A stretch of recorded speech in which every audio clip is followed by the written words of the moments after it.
Success, guys. I just ran the experiment. As you can see, I have my friend outside. He's actually my neighbor, but a good friend of mine also. He's spinning the wind turbine with a drill. I'm putting out about 14 volts. As you can see, the capacitor is charging and then being discharged. One thing I want you to see is this, which is awesome. We're charging. We are charging. The solar charge controller thinks that with the spinning turbine, we have a load that's a solar panel. I was confused. I was kind of skeptical that it would work, mainly because of the fact that the wind gust is what causes the amps to go up on a wind turbine, and I guess that explains why it's continuing to spike. But we're getting the solar charge controller to control. It's not going to control the speed, but we're getting the solar charge controller to maintain the battery bank. And yeah, it works.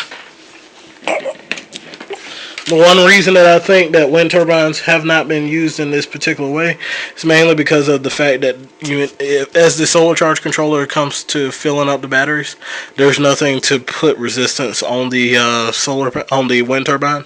So obviously you'd have to build some type of smart circuit that would turn the resistance high to where the wind turbine would slow down and not destroy itself. But in the way that I have it wired up on my system, being that this is a low wind gust zone and it never ever gets above 8 miles per hour, I think that my wind turbines are perfect in this way. They basically will charge my battery bank when the wind is up, and when it's not, it won't charge and it won't discharge, and it'll be safe. So for all you guys that are in low wind situations, or very light wind gusts, maybe hurricane or tornado season comes every now and again, but it doesn't never hit your area.